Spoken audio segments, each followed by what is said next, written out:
dokter pun Ana melarangku mengikutinya, tapi aku tak mau mendengar.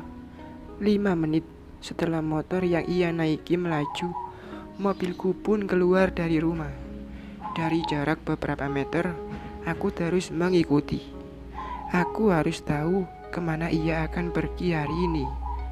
Sepertinya jalan ini tak asing buatku.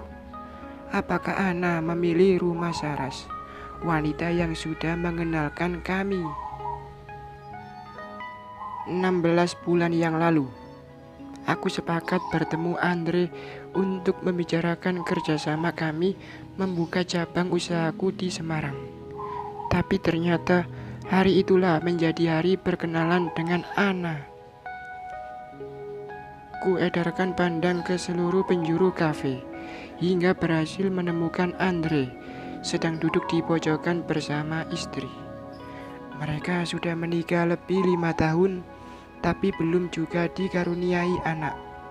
Satu yang membuatku salut, rumah tangga yang mereka bina jauh dari segala badai bernama masalah. Mereka selalu diliputi kebahagiaan. Rasanya cemburu jika membayangkan rumah tanggaku bersama Maria.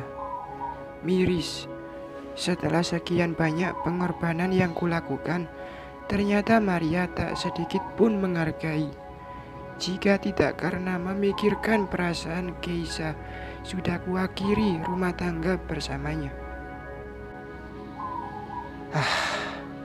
Padahal malam saat dia membuat pengakuan atas perselingkuhannya dengan Feril, aku sudah mengantongi izin dari Mama yang sudah kuupayakan selama 2 tahun lamanya. Andai ia bisa mengunci hati, menjaga nafsunya, sudah barang tentu kini hubungan kami telah tersahkan secara negara. Maria, ku alihkan ingatan sejenak, lalu fokus pada pertemuan kali ini dengan Andre. Halo, Andre. Udah lama? Baru aja. Mari duduk, Mas Haris. Kali ini aku ajak istri ya. Soalnya dia manajer terbaik yang pernah kupunya. Yang bawaannya romantis terus bikin ngiri Makanya buruan nikah, Mas Haris. Atau masnya belum punya calon ya? Biar saya yang kasih calonnya. Gimana? Ucapan Saras, istri Andre, membuat perhatianku teralihkan. Memang pernikahanku dengan Maria tak ada satu manusia pun yang tahu.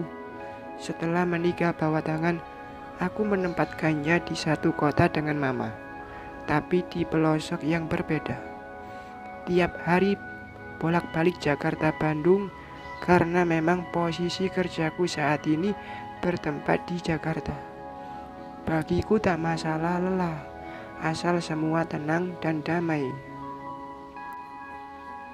Maria mendapat hidup yang layak tanpa terusik apapun, dan Mama juga tidak membenciku sebab telah melanggar perintahnya.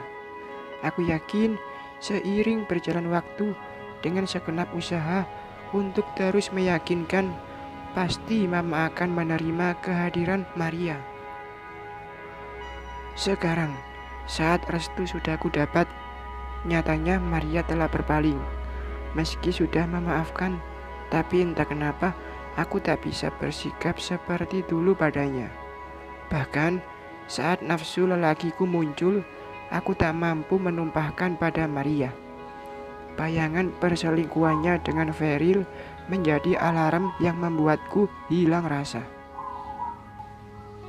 Sungguh, aku hanya manusia biasa, bukan malaikat yang berhati suci.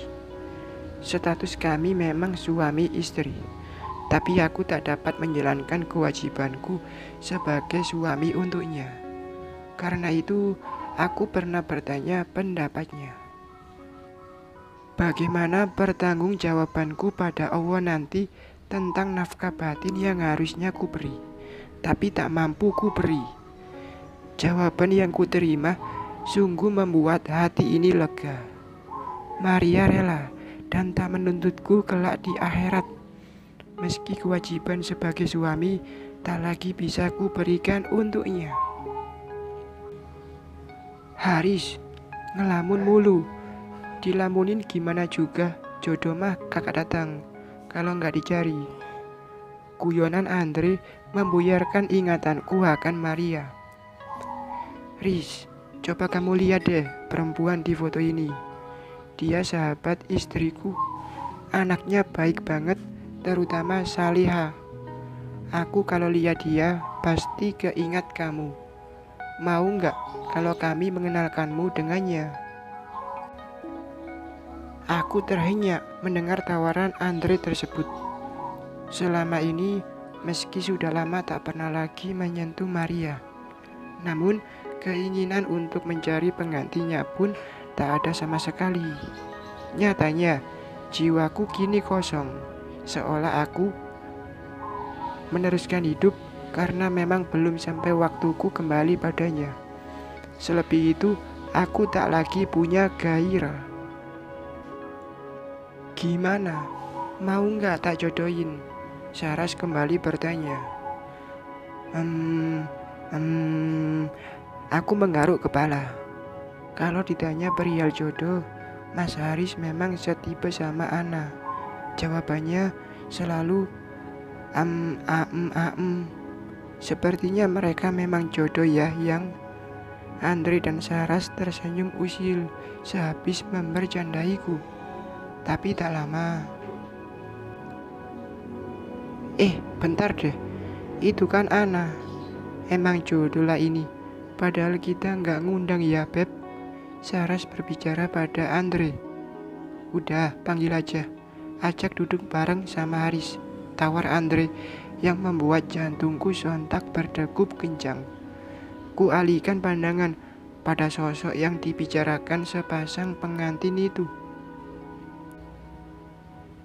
Ana, wanita yang dipanggil tersebut menoleh ke arah kami. Dia melambaikan tangannya. Sini. Ia menganggukkan kepala, mengiyakan ajakan Saras. Langkahnya semakin mendekat. Entah kenapa, aku yang panas dingin, sama seperti yang kurasakan dulu pada Maria sebelum dia mendua. Saras, ngapain di sini? Wanita berseragam hijau ala rumah sakit itu bertanya. Ini kebetulan ada pertemuan penting sama partner kerja Mas Andre. Ini, kenalin orangnya An, namanya Haris. Aku mengulum senyum dan mengulurkan tangan, tapi Ana hanya menangkupkan 2 jemari di dada. Entah kenapa melihatnya, hati terasa bergetar. Maaf ya, aku nggak bisa lama, harus balik ke rumah sakit. Dinas kamu hari ini?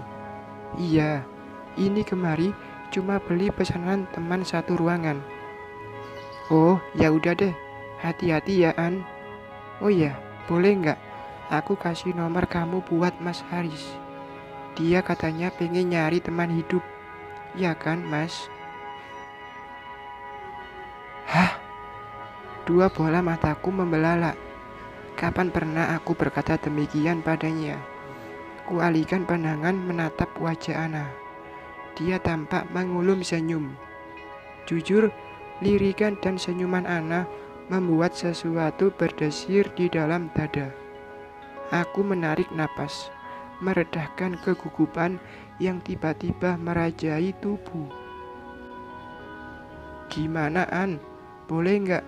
Tanya Andre lagi. Tergantung niatnya. Kalau niat baik untuk silaturahmi, ya boleh aja. Tapi kalau mau ngisengin, harap maklum, saya tidak sempat melayani. Oh, perihal itu kamu jangan khawatir. Mas Haris orangnya serius kok. Ya kan, Mas? Hah, lagi-lagi aku tak tahu harus menjawab apa. Sejenak 2 mata ini menikmati memandangi wajahnya yang keibuan. Tapi detik kemudian aku menunduk. Aku masih punya tanggung jawab pada Maria. Gimana Mas Haris? Cocok nggak pilihan istri saya?" tanya Andre. Setelah Ana berlalu pergi, aku hanya tersenyum menanggapi, tapi lekas menyimpan nomor Ana saat Andre mendiktenya. "Semoga jodoh ya, Mas." Aku tak mengaminkan doa Andre. Entah kenapa ada beban seberat bongkahan batu yang kupikul di atas pundak. Entah kapan bisa meletakkan sejenak beban tersebut dan tersenyum menyambut dunia yang tak selamanya kelam. Nyatanya aku masih dibayang-bayang perselingkuhan Maria dahulu. Hari terus bergulir. Sejak didiagnosa hepatitis, Maria memang kerap keluar masuk rumah sakit karena penyakit tersebut.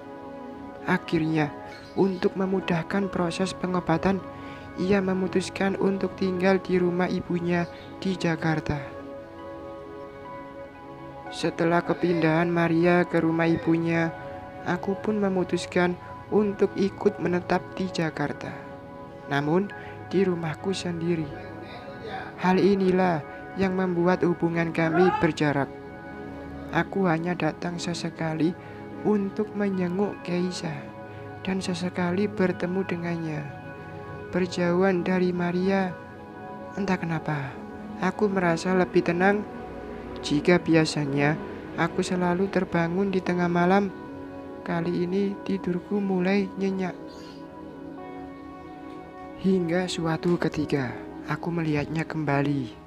Gadis bernama Ana yang sempat dijodohkan Saras untukku. Dia sedang mendorong motornya. Ku berhentikan mobil dan bertanya, "Ada masalah apa?" Ternyata ia kehabisan bensin. Akhirnya ku tawarkan bantuan dan ia tak menolak.